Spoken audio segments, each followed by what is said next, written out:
มือแรกของการเฮ็ดเวียกเฮ็ดงานพี่น้องเอ้ยนี่เลยเนาะจักแม่นสิเฮ็ดตัวใดก่อนจับหนางูลังงูหนาอยู่ทุกคนเอ้ยจักสิลงชั้น7จักสิขึ้นชั้นเก่าทุกคนสร้างหนุ่มก็โอ้ยเนาะจะแม่นงานมันหลายงานมันโคตรหลายเลยทุกคนหลังจากเฮ็ดงานถิ่มป้าไว้แล้วก็บาดนี้มีแต่งานเก็บสร้างหนุ่มกับปีใหม่เลยก็คักปานหยังพี่น้องหวานปากเลยคะแนนนี่หั่น นี่แหละข่อยก็สิมาตัดนี่เนาะนี่มาตัดมาหลวบเผ็ดหนามทุกคนเอ้ยเมี่ยงข่อยทาซีจบเป็นที่เรียบร้อยแล้วนี่ก็จะเป็นในสับทุกคนนี่ข่อยตัดแล้วตัวนี้เนาะสับนี่ข่อยตัดแล้ว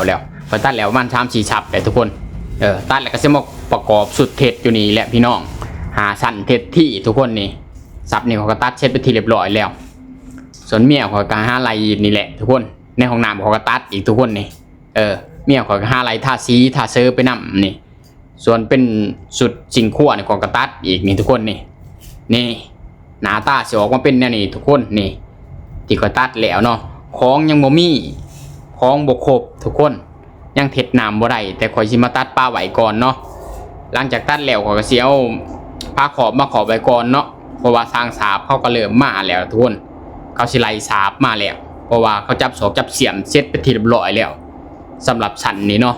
สร้างนมก็เลยวิ่งและงานมือนี่